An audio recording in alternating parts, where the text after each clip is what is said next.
Here he is, the big man himself. This is gonna be sick. Yes, yes.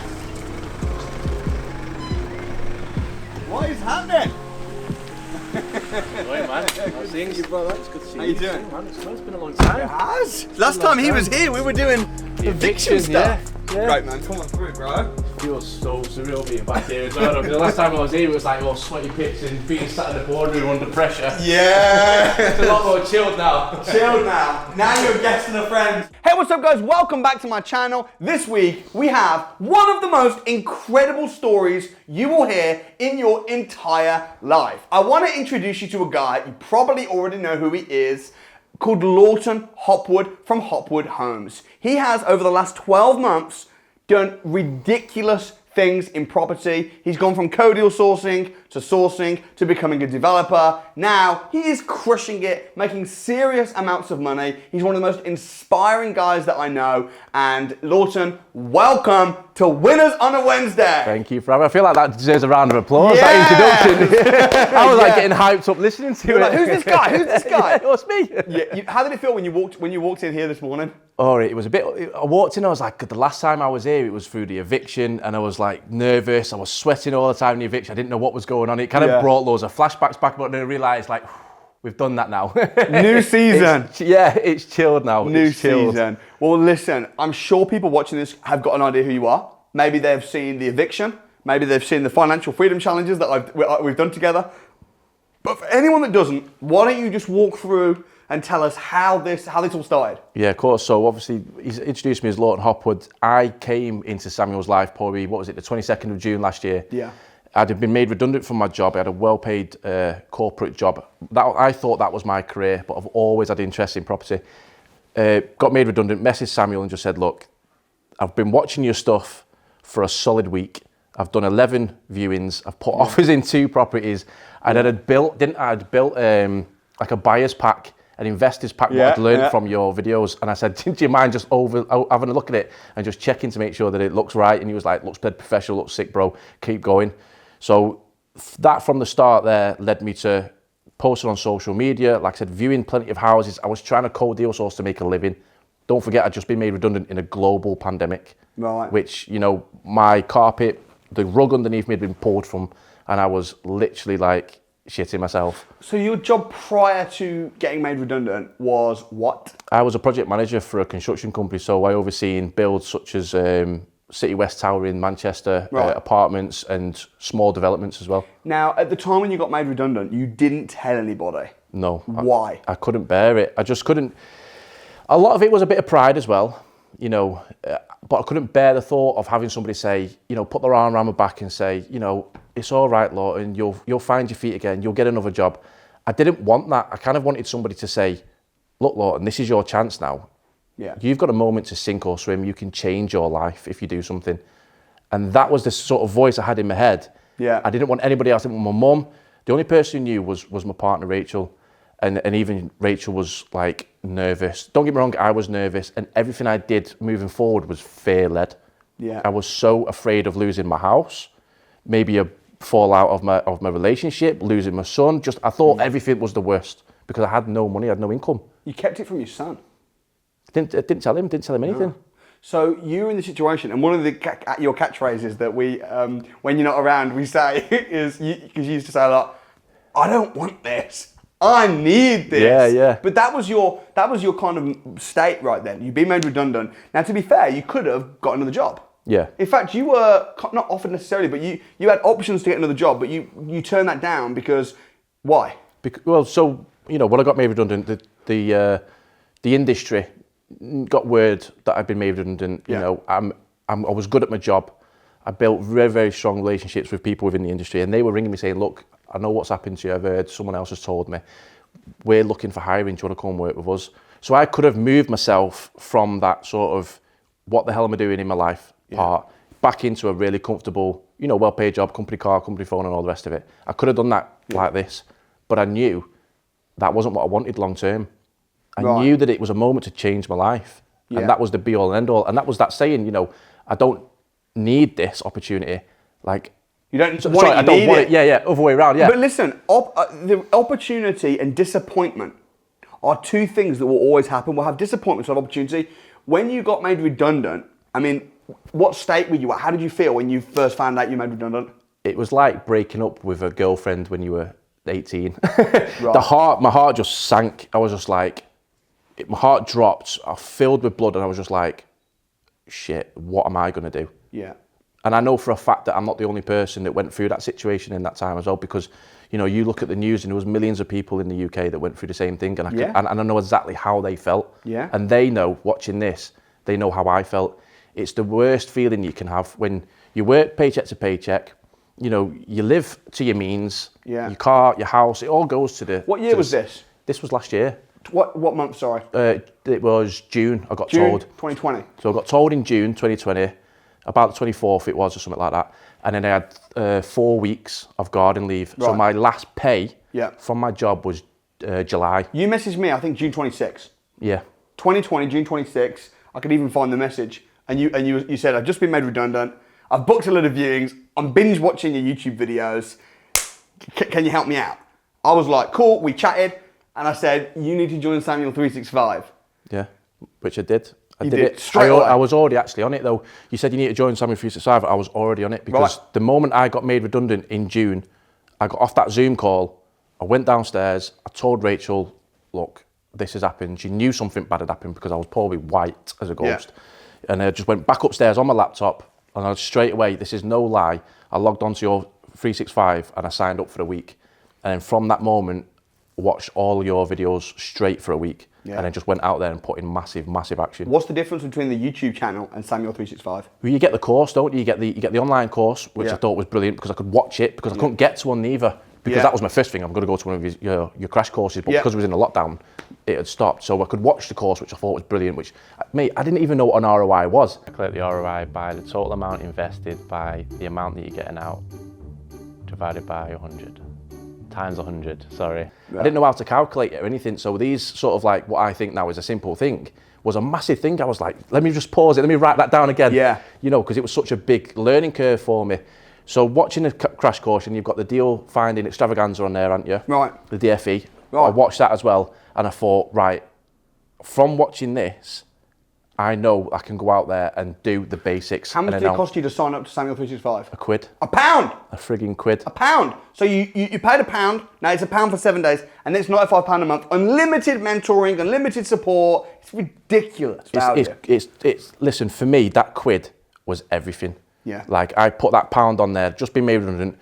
I watched it. Everything that I needed to watch, I watched it in that 1 week. Right. I spent like, I don't know, let's say 10, 12 hours on it a day. Right. I was just like, Rachel, just leave me to it. Mate, I can't play with you. I need to do this. Yeah. Close the door. I was watching it. I was making notes every day. From early morning till late at night, I was just finishing. Now I saw you kept like posting little stories on Instagram, out doing properties. You were doing a bit of co-deal sourcing around sort of like July, August, September time. Yeah. What did you do in those 3 months prior to things getting real? Like what did you do? So like you said, I was co-deal sourcing. That was keeping my head above water. What does co-deal sourcing mean? So co-deal sourcing means where I will go out and I will find a property. I will find a deal, but I don't have an investor to buy it. So I'll contact somebody who does have investors. I'll pass him the deal and he'll do the selling for me, and then we'll split the fee. So basically, you're a deal sourcer without any investors, without any skills of being able to sell the deal, without having to have any contracts, without having to have any compliance. But you're getting paid a smaller amount because the actual deal sourcer is taking some of the profit. Yeah, exactly. So you did a few of those deals, and that was kind of just about keeping your head above the parapet, right? Absolutely. And then you applied for the eviction, got declined. I think so. Did you get declined? So I applied for it, but then it needed to do a video. And I was like, right, I'll do the video later. Right. And that's the worst thing that anyone can do. Yeah. I'll do it later, because later never comes. And I didn't end up doing that video. But then I was out on a Saturday night having a meal because I'd been making a little bit of money. I'd sold a few deals, so we went out and enjoyed a bit of food. Yeah. And then I had a text message from you on your Instagram. It must have been about 7:30 on a Saturday night saying, hey, look, are you interested in joining the eviction? Which actually, by the way, wasn't me, it was Amelia. Yeah. You know, I don't know if it was on Instagram or whatever, but Amelia reached out because I didn't even know this. From my perspective, I got 12 people on the eviction. All is good. I'm like, great, looking forward to it. Then Amelia contacted me about 2 days before and said, we're in a lockdown, lots of people have got COVID, lots of people are scared to leave the house, and there's a few people that have dropped off. What do you want me to do? I said, I want 12 people. She said, how are we going to find the people? I said, just choose anyone. Just pick people. So Amelia now, who's my brand and talent manager, had like 24 hours.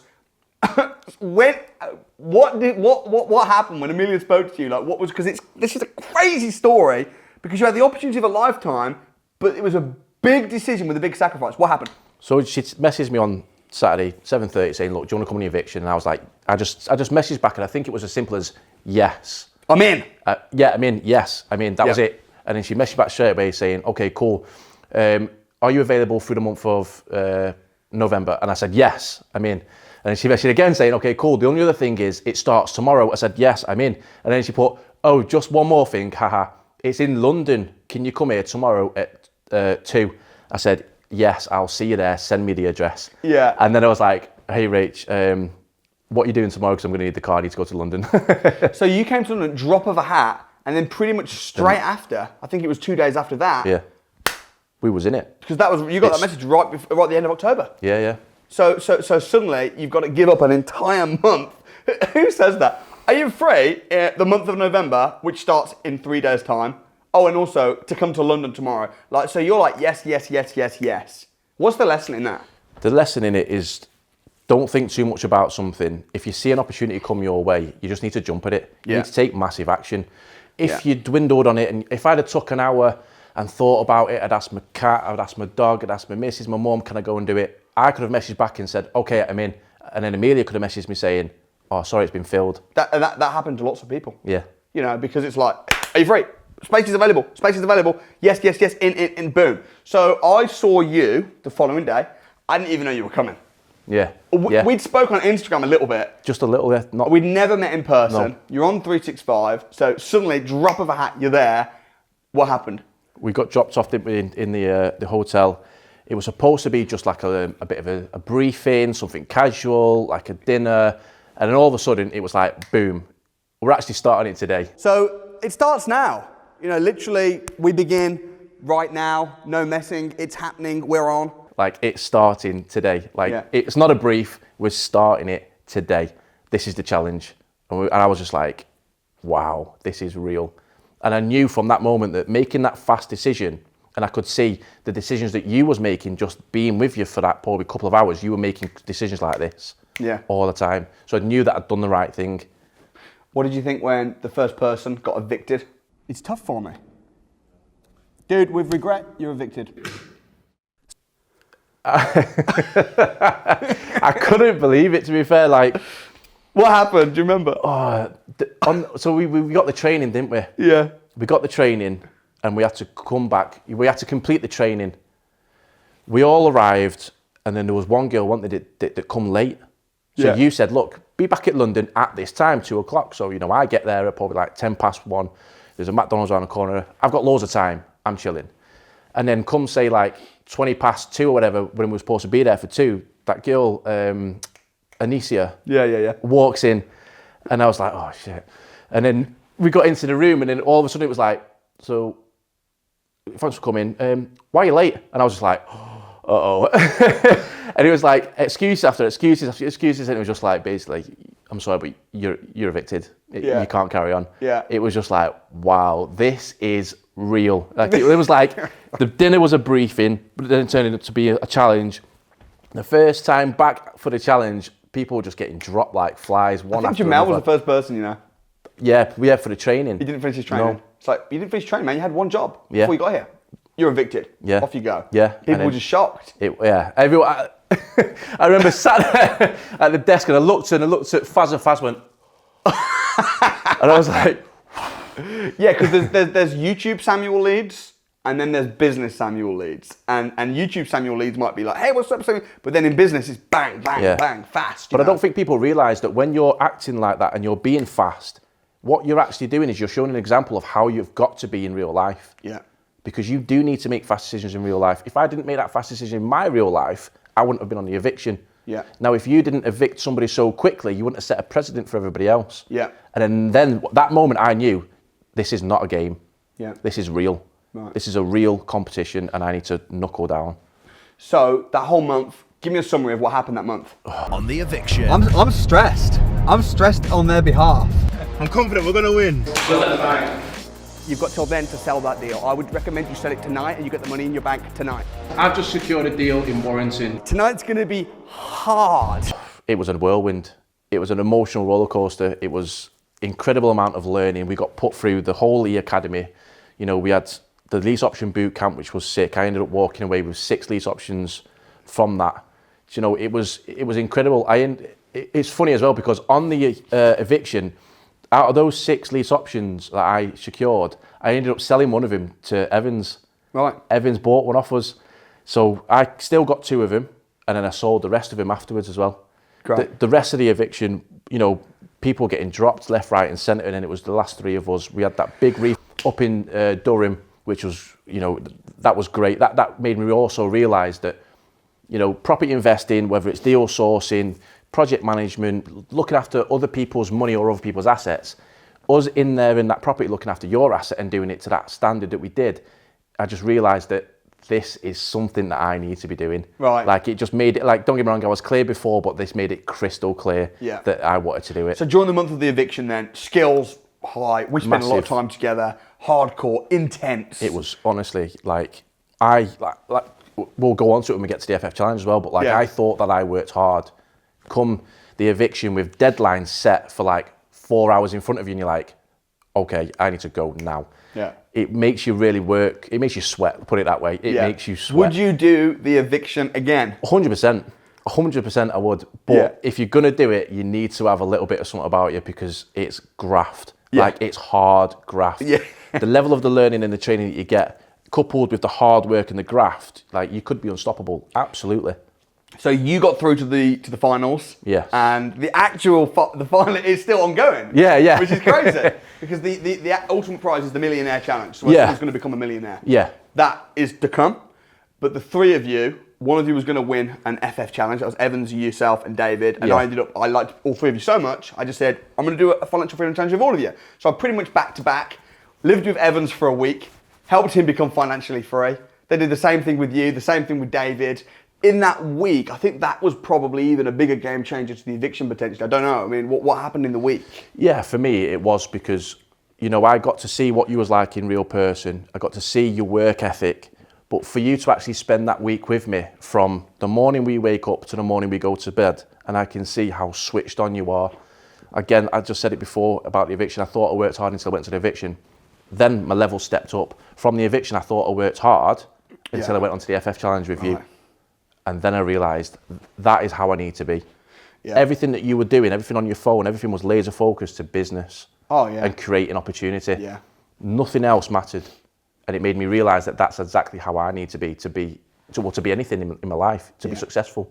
Yeah, interesting. It's a really, really hard week. It was a full-on lockdown. Because a lot of people are saying, are you going to cancel the Financial Freedom Challenge? Because we've just gone into an absolute nation lockdown. We couldn't even get fish and chips. No, we couldn't get in anywhere. We couldn't get meetings with agents. You know, we were trying to talk to them through letterboxes. Yeah, we were. We were literally we were just totally destitute. It was hard. However, what did we achieve that week? And then I'm going to ask you what you went on to do afterwards. Yeah, sure. So that week, I mean, we spent a couple of days doing the rent-to-rents. We failed miserably at them rent-to-rents, but then we switched plan, we switched strategies, which again is a learning curve. You know, if something isn't going your way, if you're looking at properties in a certain price bracket, then just change, go for a bigger price bracket, go for a small price bracket. So we changed that strategy. We adopted the selling, so with deal sourcing, we got literally a handful of deals, and then within, let's say 2 hours, posting it out in the evening. Text. With people wanting to buy the deals off you? Text. I'm interested. I remember you having my phone and I might have gone upstairs, go to the bathroom, came downstairs and you were like, Lawton, come here. Come downstairs and you just show me the phone. It was just like, I'm interested. I was like, oh my God. Because don't forget, that was the first time that I'd even seen that as well. Because all the deals I'd done prior were co-deal sourced. So I'd never seen that power of sending an email out to somebody and then having like 20, 30 people messaging you saying that they're interested in a deal. And to me, that I was looking at all those text messages thinking that's pound signs. Yeah. like gobsmacked. Yeah. And we ended up making, how much did we make that week? 11 grand. 11 grand in the week, bang, in cash. 11 grand. And we secured some deals for yourself. One of those being the development deal that you're now working on, which is just a banger. So tell me about that deal. So, how's it going, Bob? Is the deal going ahead? yeah, so it's all signed, it's all contracted. So technically, like, you know, I own that land now. That's an asset of mine. And then we'll be getting development finance on that. But the money will be dropping in our account probably in the next couple of weeks, probably 3 weeks' time. And 4 weeks' time, we'll be having an excavator on site and starting it. Oh, mate. So I'm super excited. So you're going to be building 6 houses. 6. Which will be making you 6 figures. Easy. Easy. You've done that with 0 money. No, believe it or not, no money down. None of my own money has ever been spent to get this going. To get an actual, you know, a 30-ton digger on site, it's not cost me any money. Yeah. Unbelievable. Absolutely awesome. Now, the week before the FF Challenge, I did train you on the development deep dive. Yeah. Talk to me about that. There's so much. This is like, it's almost like a flashback, isn't it? For me, this is a social experiment, okay? Because you've actually, like, kind of almost been chosen. You know what I mean? Like, normally, if people want to do a financial freedom challenge with me, they can't. And if people want to do the training and the academy, they've got to pay for it, and it's a hefty investment. Yeah. But, you know, with you and a few other people, with Evans and David, it's like, let's do a social experiment. Let me just mentor this person and give them some training. They've got to work for it. Yeah. They've got to show that they can work hard and show they can turn up on time, and they've got to be a grafter, and they've got to want it, and it's got to burn. But it's like a social experiment. I'm like, I'll put you on this course. I'll put you on this course. I'll send you here. Let me do a bit of training with you here. I'll go and live with you for a week. And part of that was the development deep dive. Yeah. Now, for anyone who doesn't know, I'm a developer, and I've been a developer for quite a long time now, and I make a lot of my money today in property development, and it's quite a niche.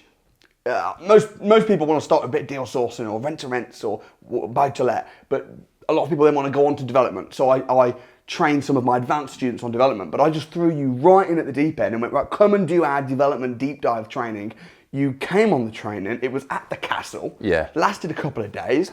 What happened? It was when you invited us down to come and do this course, I was like, remember when you was off school for like half term and you got a new pencil case, a new rubber, a new pencil? I was like that kid going into that castle. I was like, this is the course that I want, because my end goal has always been, I want to be a developer. Right. I've always had this company name of Hopwood Homes Group. It's a great name, by the way. Thank you. Branded. Yeah. I've always had this image of, you know, I want to be a developer. I want to build like luxury homes. I want to build gated communities with beautiful sea or river face views. I wanted to build just exquisite buildings. Yeah. I love architecture. I love to build. I've been a project manager. I've helped build skyscrapers. I've got a good understanding of the industry. Yeah. So when you said come down to the development deep dive, I was like, this is my jam. We got there, I mean, the castle, we walked down that gorgeous sort of walkway towards the castle and everything's symmetrical in front of you. It's just like, wow, this is a frigging big building. We went on a tour on it, which was great. You'd shown us all the sort of ups and downs of it, you know, the amount of money, the investment that has to go involved, all the planning and things. I was like, this is where my ears perk up, because this is my interest. We did the training, again, solid days, 10-hour days. Yeah. You know, from early morning till late at night. 2 days training, all the secrets, all the tips, all the software. This is what you should be doing. So I was just like writing it down. I remember there was a projector on the wall with I don't know whose laptop it was, but it had all their favourites, you know, on the screen. Yeah. I remember getting my phone and taking a picture, going, well, whatever their favourites is, my favourites need to be the same. Yeah. And it was all the sites, and we went through it, and you showed us all the tips and the tricks. I remember coming out of it going, I cannot go past a rundown or burnt down pub or building, commercial building, without looking at it and going, that could be something. Yeah. And you suddenly start driving past sites and That's go, it. That's interesting. I just took you to one of my sites just now. Yeah, you just went for that. That was nice. In Beaconsfield, in Buckinghamshire. That's what I mean. Like now with the training and the knowledge, like you can't see what you've been taught. Yeah. So whereas I might have walked around like this, now after the development deep dive, it's like I've got full on vision. Yeah. I'll drive down, like even here, I was driving through Beaconsfield and I was like, oh, Sam, have you seen that building? It's got the for sale sign on it. And I was Do you like, know what I mean? Yeah, you've already seen seen it, been there, done it. Yeah. And like, you can't not see it after Yeah. you've had that kind of training because it just opens you up a little bit more. Absolutely. And also, after that training, because I think that was the week before our FF Challenge, or there and thereabouts. Yeah. About that same. So coming away from that, I've done it now. I'm driving home. I'm coming back from Birmingham, and I'm thinking, I do know of sites. It was rattling my brain. I couldn't think of where these sites were. I could envision myself driving past it like every week though. Oh, where is it? It's local to me. Went home. Probably must have got back about 10:30. Couldn't sleep. I was so excited. I was on Rightmove. I was searching for this land that I keep seeing in my mind that I've been going past, and I'd found it. It's probably about 10 minutes away from me. I thought, right, brilliant. It's online. It's on Rightmove. It'd been listed for not too long, but it'd been on for long enough.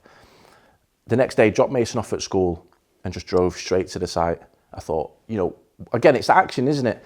It's taking what I've learned and implementing it and putting in massive action. I drove to the site thinking, oh, the landowner's just there. He's probably just hanging about his own land. I got onto site and there was a lad on site.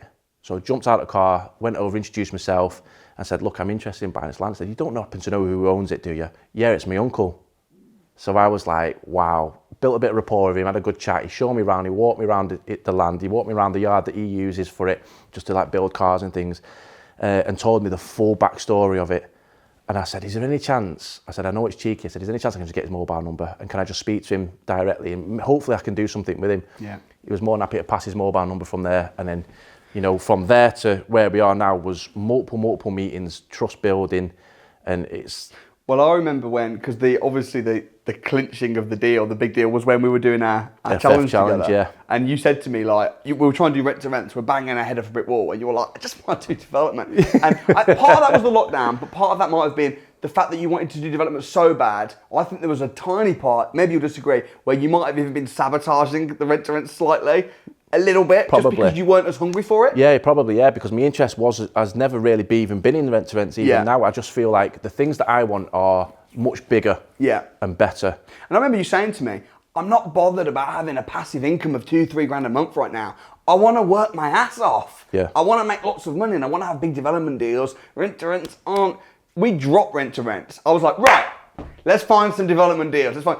Of course, you'd already had multiple sites that you'd identified off the training the week before. Yeah. So like we could potentially go here. And then we landed, we met up with the guy. Yeah. I didn't even go in. No, and that's the thing, because I thought you was coming with me. And you were like, I remember you saying to me something like, I feel like a dad at school just letting him off in the gate on his own for the first time. It was like, I'd have been with you off camera, you'd been speaking to me loads, you'd been giving me loads of tips. This is how you should structure it. This is the best thing to do. And I was like, right, fair play, I got that. And then on the day, we were driving there and you just went, I think you should go in on your own. And I was like, you sure? So, it's bang on. Good luck. Thanks for mate. Let's just feel a bit sick, to be fair. Do you realise? Yeah.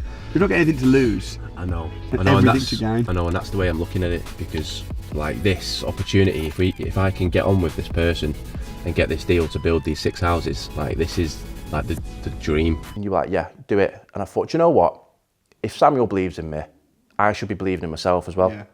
So went in there, done the meeting, come out, and I was just like, to be fair, I was a bit like overwhelmed with it, with sheer relief and just like, oh my God, I can't even believe I've done it.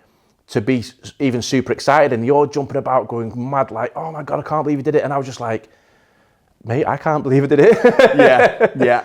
So you structured, how did you structure that deal then? And how was it a no money down deal for you? So basically, the land was on, the land had planning permission, the land had everything already there needed. It was a full product and it was being sold. I went in for the first couple of meetings to try and negotiate the price. Let's say, for example, the price was £500,000. I was trying to, and don't forget, you've got to put yourself in my shoes as well. I'm going into meetings with people who are way above me, and I'm trying to negotiate buying their land for £500,000 when I've not even got £500,000. Do you know what I mean? So that on its own is a psychological thing you got to get yourself around. So I was doing multiple meetings on my own, building this rapport, and I was just listening to, from the training, ask questions. Never finish a sentence with a full stop. Finish your sentence with a question. Yeah. Keep them talking. And I did. I kept him talking. I was asking him all the questions that I needed to know from him. And then I started to realise he had pain points, pressure points. And I thought, hold on. He's tried to develop it himself. He's a money man, okay? He just told me that he dabbled in it, he tried to develop it himself, but he just doesn't have the time. He's got multiple businesses that he oversees now, and he hasn't really even got an interest in it. But the person who he tried to do it with, or had a conversation with, was just a money man as well. Yeah.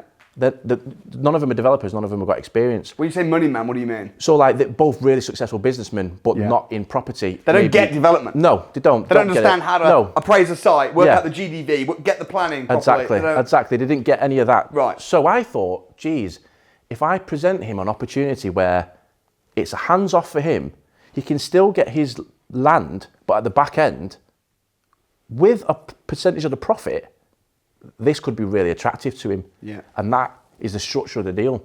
He agreed it. He agreed to take the full payment for the land at the back end of the deal when we sell all the units. So after they've been erected, developed, and then sold, he'll take his fee for the land, and then he'll take a percentage of the profits. Yeah. And then the rest of the profits is shared between So myself it's and like my team. a lease option joint venture combined. Absolutely, yeah. Yeah. And that's something on the development deep dive that you go through, don't you? Yeah. You go through JVs. So Yeah. that was the first time I'd heard about it. Setting Yeah. up a company, get a director. If they've got the land, they can bring the land in. And I was just like, A lot okay. of the strategies that apply to small deals like lease options, I've been doing lease options for over a decade on little houses to begin with, and then you scale it up and you think, actually, I could do this on 3 houses, I could do this on a piece of land and build a block. And it's, you know, so and same with joint ventures. You could do a joint venture on a small deal or on a big deal. Yeah. So it's the same. Yeah. It's just a little bit of a different bag, Yeah. a bit of a different beast. So you got that deal.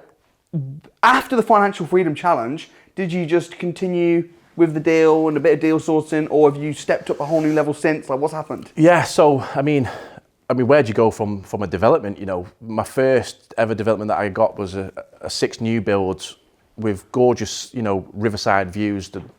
The whole development is going to be worth about 2.4 million. Yeah.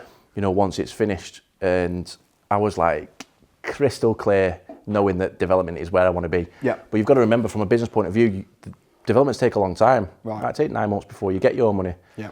So I thought to myself, well, within 1 year, if I can have 3 or 4 developments going on, but then I'm still deal sourcing every month, because I love deal sourcing. I love the hustle. I love the graft of finding new properties. I love negotiating. I love dealing with the builders and the refurbs and things like that. So I thought, if I get 3 or 4 of them big ones over the year, that'd be amazing. But then I'll do deal sourcing every month that just brings in money, you know. And to be fair, the amount of deals that I've been doing over the past 4 months now, it's about 5 or 6 a month. Yeah.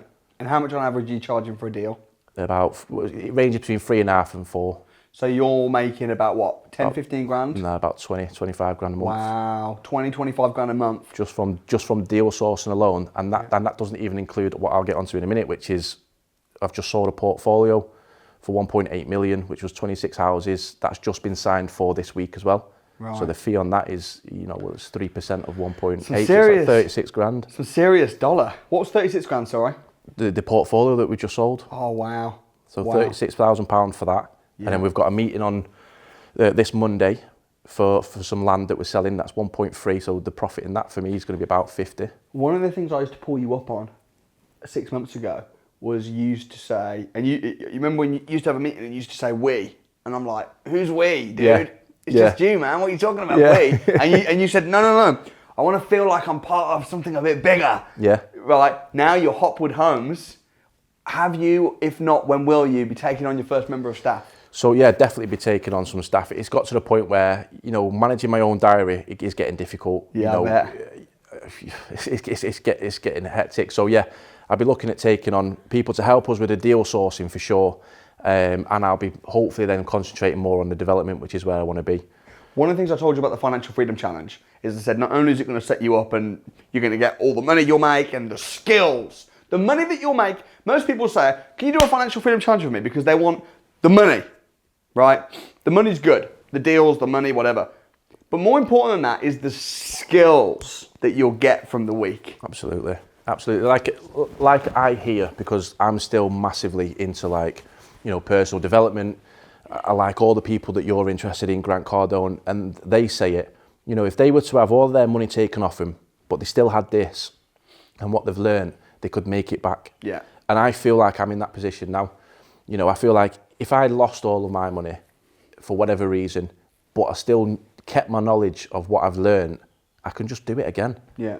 You know, the piece of land that we've got there with a JV where it was a no money down deal, I've actually got another one in Salford where I'm going to build 6 apartments on a piece of land. And he's got a shop next door, which we're going to go up 2 stories, which is going through architecture now, which is the same thing. So that structure that you helped me structure, that deal that you helped me do, you know, I've then just took that and gone, right, okay, cool. Rinse and repeat, copy and paste. And then I've done it again on another piece in Salford. Yeah, that's incredible. And I've no doubt you're going to have all the beautiful homes and the riverside and everything that you've dreamed of, because it's happening now. Yeah. It's happening now. On top of the skills and the money, also the branding. Talk to me a little bit about that, because that's something I think you underestimated at the beginning, maybe. Yeah, I mean, branding's massively important. I mean, from the start, I'd always film myself going into properties, and I had close friends, you know, and I'm sure people that are watching this are going to have the same sort of things, you know, close friends like, why are you viewing properties? You know, you're not buying properties, because they know you, they know how much money I had back then, do you know what I mean?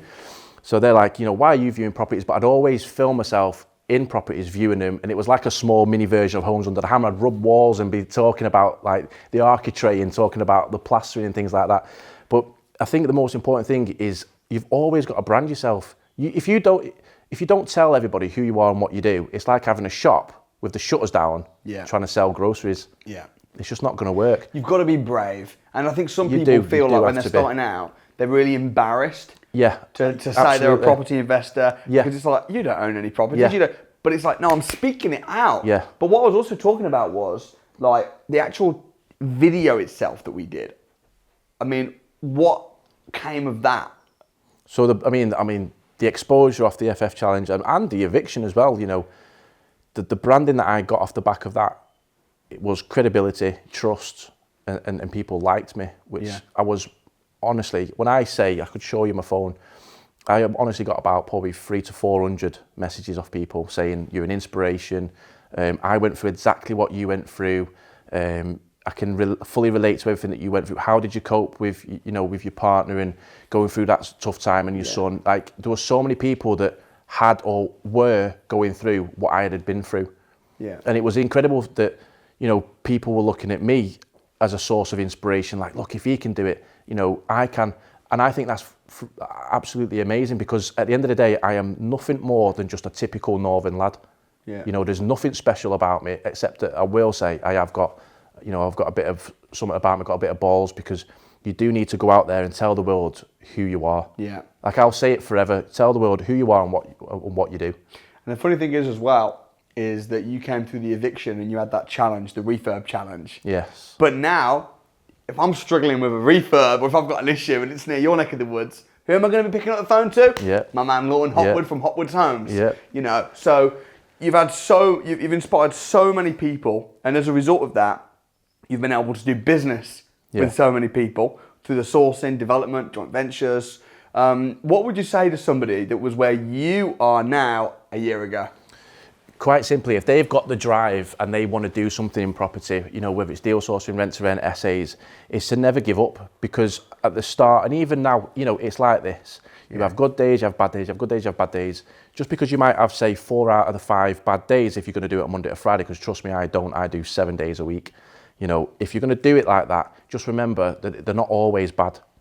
They're not always bad. And you know, you might have 10 or 15 doors slammed in your face from estate agents. No, we've not got any deals. No, I've seen 10 people like you today. Yeah. Just got to keep going, haven't you? What about someone that was where you were, a year ago, like just before you even got started? So they've not even got started, but they're just thinking, is this real? 25 grand a month from deal sourcing, is that even legitimate? Is it possible for doing a big development deal, a 6-figure development deal with no money? Some people are going to be watching this skeptical. Oh, right, okay. See, I don't even see that because I'm so naive to it. Like, I wouldn't even see it as being skeptical, because if you're thinking like that, you're thinking too small. Yeah. Like, if you don't believe that it's out there and you can do it, I mean, you're a perfect example. You know, you've come from a working class background. You've been in property over 12 years and you're smashing it. You've started off doing your deal sourcing and now you're smashing massive developments. Like, you're living proof. Yeah. There's enough of us out there to say that we can do it. I mean, God, we've been to the moon, haven't we, as humans? Like, nothing's impossible. You just got to have a little bit of belief in you, get around the right people, I think that's the main thing. Because let's go back to the eviction, or even before the eviction, I was trying to get your attention because I was watching you. Yeah. I was watching your YouTube. I'd done your Samuel 365. I was like, whatever this fella knows, I need to know. Yeah. What do you mean by you were trying to get my attention? So like, you know, I was viewing properties. I was always tagging you on Instagram. Yeah. I was always crediting you because people are like, where are you learning this from? What is deal sourcing? And sometimes I couldn't even explain it at the start because I didn't even know. So I was like, just go and check out Samuel. He's down here, tag him. I saw that. I saw you kept tagging me on Instagram. I was like, who's this dude? Because I'd never met you in real life. Yeah, no, never. Like, who's this kid? So I'll be sharing on my story. And I think that's really important as well. I think some people, I was saying this to you earlier about money, wasn't I? About being a river. Yeah. You know, talk to me about that. So it's the same, like, you know, if I'd have earned money from, say, deal sourcing, things like that, it's not really my money, is it? It's everybody else's money, because that money then gets circulated. I'd buy more training. Yeah. Because I've earned a couple of grand. Wow, if I've just earned a couple of grand, let's invest a grand, get some more training, let's earn another couple of grand. Do you know what I mean? It circulates around. If I've earned, say, 15, 20 grand from deal sourcing over a month or so, or a couple of months, I can then invest that into a property of my own. Yeah. I can invest that into builders, they're getting paid. Do you know what I mean? It circulates, doesn't it? Yeah, money doesn't just sit in one place. And it shouldn't. You get money and then you pass it to someone and then they pass it, and it just flows around. And the more you're investing in other deals and other people, the more comes back, and it's everyone's winning together. Yeah. And I think what I was saying to you is there's a lot of people that are seriously wealthy, you know, developers that are making, you know, hundreds of millions of pounds. You don't hear what they're doing. They keep it close to their chest. What I'm trying to do is create a trend with people like Anthony, who's now a developer. Yeah. Dave Taylor, now a developer, worked in property before, but now is working for himself doing deals. These people are doing big deals in development. I'm trying to create like a trend where more and more people can be doing development deals successfully, and it's accessible. Yeah. And it's accessible. And that's the key thing as well, because if you are one of these, you know, rich people that holds their wealth close to the chest and doesn't show anybody your cards, like, how can anybody else around you do well? That's like saying, you know, I want to be wealthy, but I don't want nobody else to be wealthy. I'm going to enjoy my wealth on my own. Yeah. But like what you're doing is going, well, look, this is how I've done it. Yeah. Like you can do it with me. Like I'm showing you, I've walked that path. Yeah.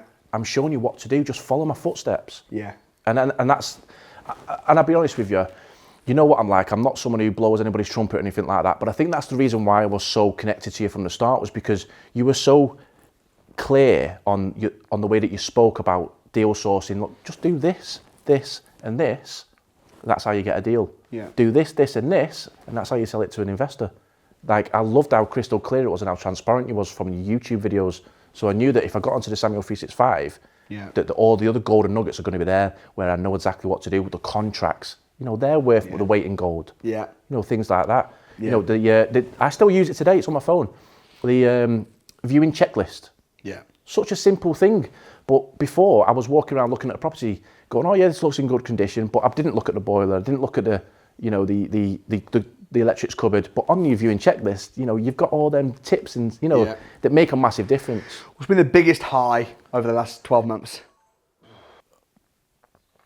I mean, apart from making, you know, the business is making really good money now. I'm fully independent.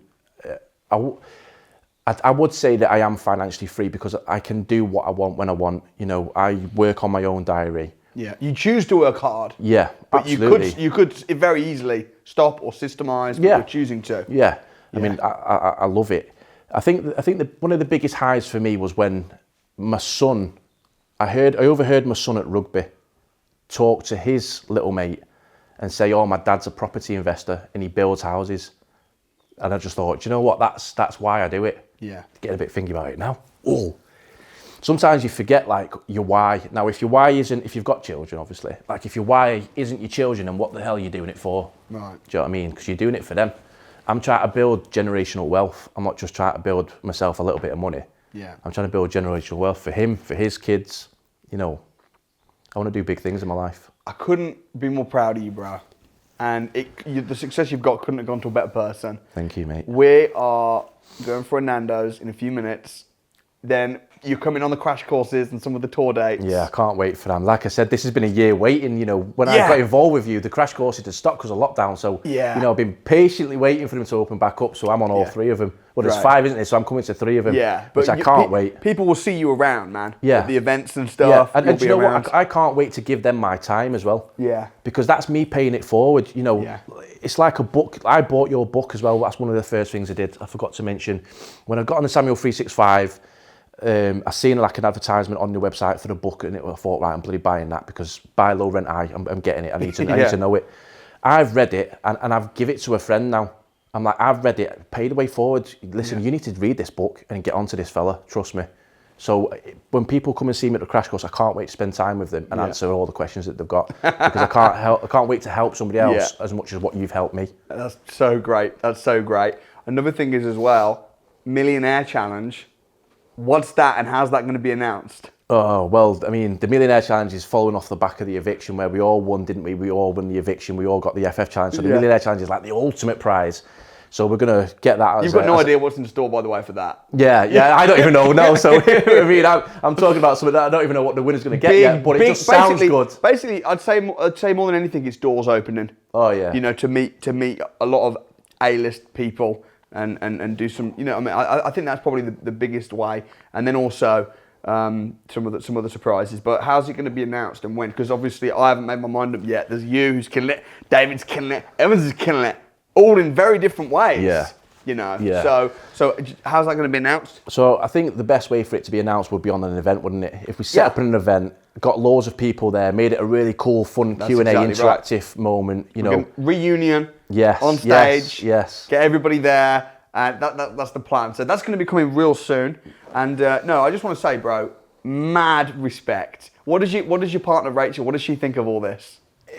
It's crazy, you know. She sometimes can't believe it herself because, you know, and again, we're going to go talking about money again, but you know, money is the biggest financial stress on anyone in the UK. Like, I read a stat recently that said something about £500 would make a massive difference in most. I'm sorry. £500 is the difference between most marriages breaking up and staying together. Wow. Which is unbelievable, you know, and now I'm there and I said it to Rachel the other day, I feel like I'm on a footballer's salary, which is unbelievable. So, you know, there's no stress at home, there's a good future and I'm building it for them. It's going to be hard for the first 5 years because I'm locked in. Yeah. I'm locked in. And then we can. Rachel was very sceptical in massively, massive. She was doing what any mother would do, was protect the family and protect the home. Yeah. She was like, you need to go and search for another job. Indeed, Monster. You need to get your CV back out there. And we was battling it a little bit at the start, but obviously, you know, I won that battle. And the best way to, you know, when you've got people around you saying, be careful, be careful, be careful. Like the best way to deal with it is to just get rich. Yeah. Let your results speak rather than trying to win them over. Yeah. Let your results speak, which is exactly what you've done. So, mate. Big respect. Thank you so much. One of the best Winners Wednesdays we've ever done in history. So share the video around, drop a comment in for Lawton, connect with him. Hopwood Homes Group. Connect with Lawton. Come down to one of our training programs. I'll leave a link in the description. Come down, meet me, meet Lawton and other people, and you can do the same thing too. Absolutely can. As Lawton said, people have been to the moon. People have created electricity. Like the amount of crazy things that have happened in the world that people just thought was impossible. This is possible. You can do it. You can have it all. Would you agree, bro? Absolutely. Absolutely. 100%. I'll see you guys there. Get booked on. Subscribe to the channel. There's more videos like this coming, so subscribe. Get booked on the training, and I'll see you real soon. Get booked on.